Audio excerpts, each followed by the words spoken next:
Hello. This is a special video being directed to the 2015 Liberal Party candidate for Canadian Prime Minister, Justin Trudeau. The reason it is referred to as a warning is because of the serious nature of its content, because Justin, you are likely too busy running your campaign to be aware of what the content of this video suggests, and because continued ignorance regarding the content of this video poses, in my view and many others, a serious threat to our beloved Canadian values, and foremost, our cherished democracy.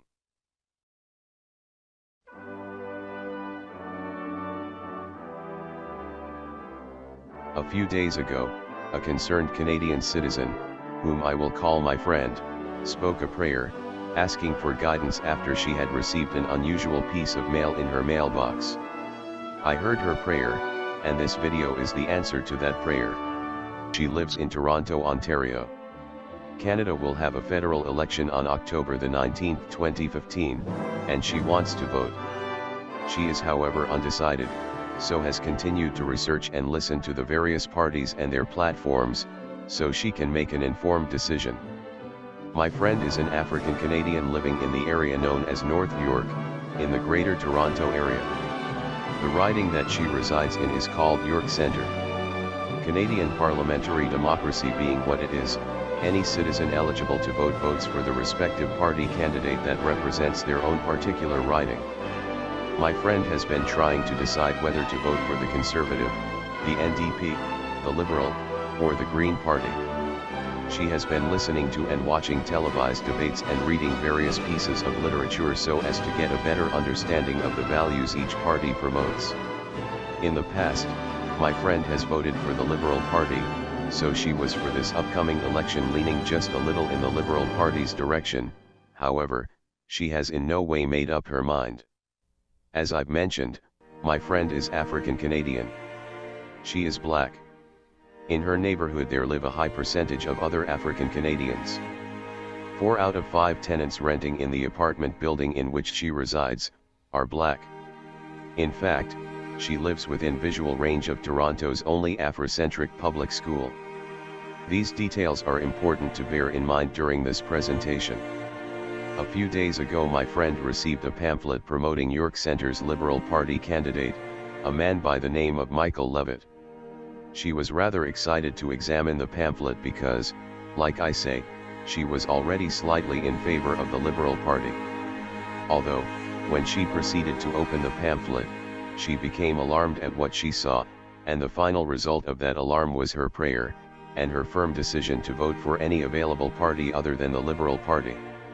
In fact, after seeing what she saw in that promotional brochure, she cried, and began to passionately urge her friends, relatives, and acquaintances, to stop voting for the Liberal Party.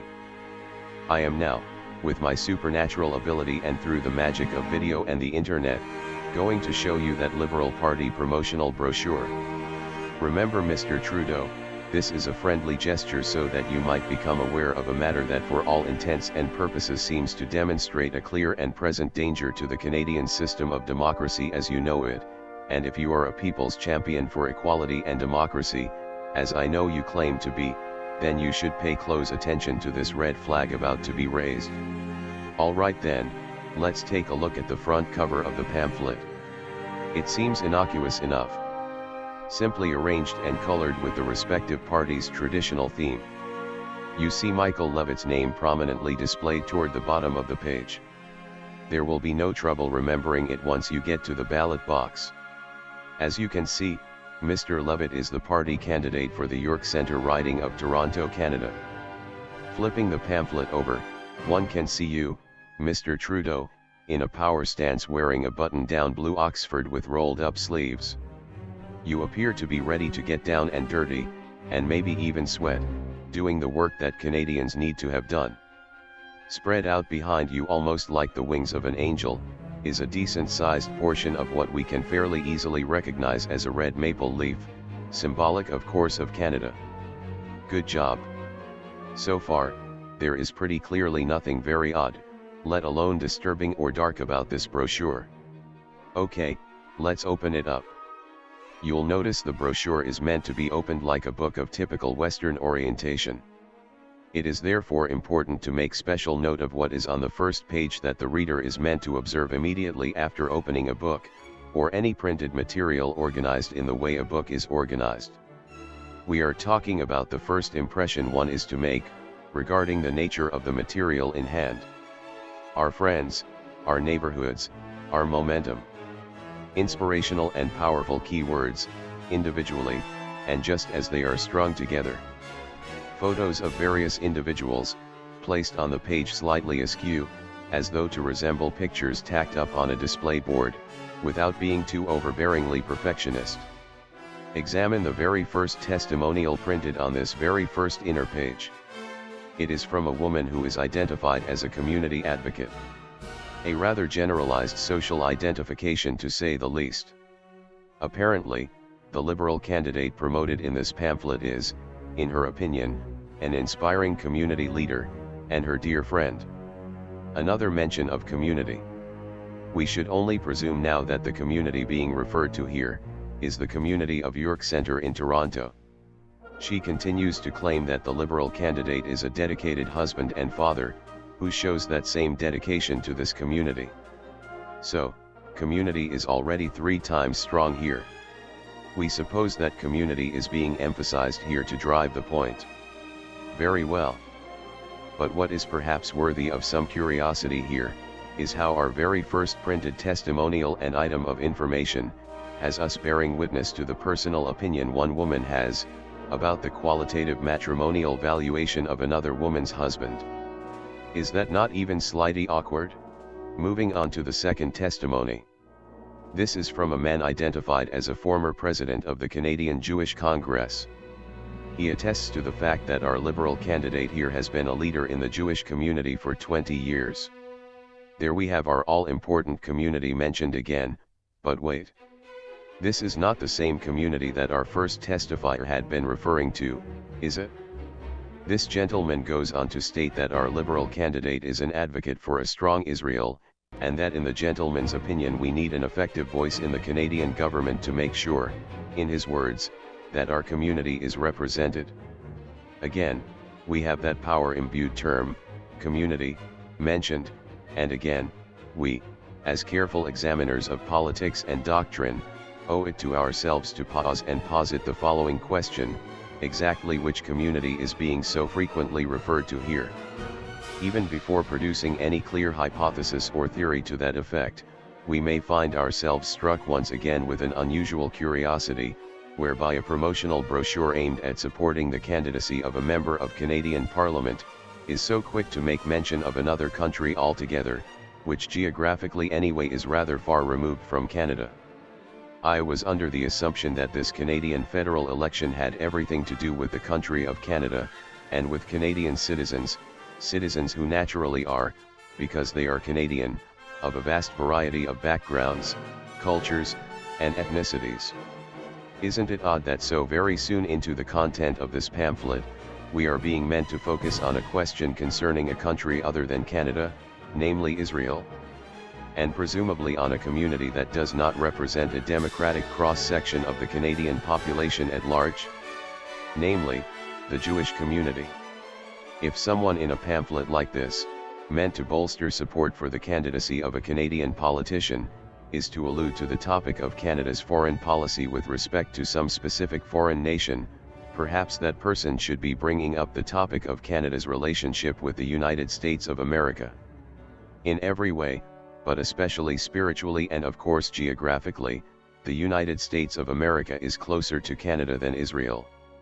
The relationship between Canada and the United States of America, is 100 times, maybe 1,000 times, more important than the relationship between Canada and Israel. It is a non-argument to indicate that Canada, as it is, would not exist without the United States of America, as it is. The same point cannot be made concerning Canada and Israel.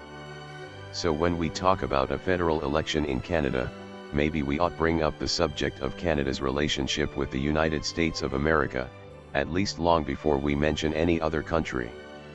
So far then, it would be of no surprise if this promotional electoral material, has to the careful and informed reader, raised certain suspicions. Now then, Proceeding to the third testimonial. Notice what a huge piece of property it consumes on our first page here. But wait. What is this? It is written in Spanish. This is yet again another glaring curiosity. Canada has two official languages. Neither of Canada's two official languages are Spanish. Strangely, as this brochure proceeds, it acts to alienate more and more Canadians. Perhaps, if we can refer once again to Canada's most important foreign ally, perhaps if this brochure was sent to a citizen of the United States of America, in attempt to persuade their vote, perhaps then such a huge chunk of Spanish would be slightly more appropriate. In the United States of America, which as you've probably already gathered I have a particular affinity to for some reason, in the USA, the Spanish language is taught in public schools. In Canada, French is taught. In North York, Toronto, Canada, 4% of the total population is Latin American, while 14% of the total population is Chinese. 9% of the total population of North York is black. There is no good reason, it would seem, to devote such a portion of the first page of this brochure to those literate in Spanish. Pandering seems the only reasonable explanation. There might be another quote-unquote good reason, though it is unequivocally insidious. I revisit that idea later in the video. Suffice it to say, it seems if any other language other than English would be used in this brochure, it should be French. To the majority of Canadians subject to this promotional printed material now being examined, I say, it would not be fair for me to further comment on this relatively lengthy Spanish testimonial, because you cannot understand it, and then I, your humble presenter, would be no better than that breed of politician who'd try concealing their true motivations behind language you can't understand. Moving on to our next testimony then. Fortunately for us, we've gone back to Canada's predominant language, English. Here we have a gentleman, identified as a member of Canadian Parliament no less, who indicates that our 2015 Liberal candidate for York Centre, Michael Levitt, the man this pamphlet promotes, is quote, a humanitarian at heart, who cares deeply for those in his community, end quote. Here we are again, with that ever popular term, community. The gentleman continues to claim that, should Michael Levitt succeed in becoming an official member of Canadian Parliament, he will show the same compassion to all Canadians, as well as quote, our friends and neighbors living abroad, unquote. Our aforementioned suspicion would rightfully be stirred once again, by this particular gentleman's testimonial, because there is at least the implication, of a distinction between what he identifies as, his community, and that of, all Canadians. This suspicion would be compounded and reinforced by the gentleman's reference to, our friends and neighbors living abroad. Clearly the gentleman does not speak of, Canadians, living abroad, but rather, our friends and neighbors, living abroad. Well, whose friends and neighbors then? Are we talking about Canadians' friends and neighbors? And again, exactly whose community are we talking about? Are we talking about Canada and Canadians here? Are we talking about the community of York Centre in Toronto? This flyer is getting more and more confusing and mysterious by the minute. And anyone who now further investigates this last commentator on our page, Mr. Kodeler, will soon discover that he too, just like our second commentator on the page, is distinguished by having formerly been the president of the Canadian Jewish Congress. But what? Two advocates of Mr. Levitt, our Liberal candidate here, have been presidents of the Canadian Jewish Congress. Does that mean anything? If so, what does it mean?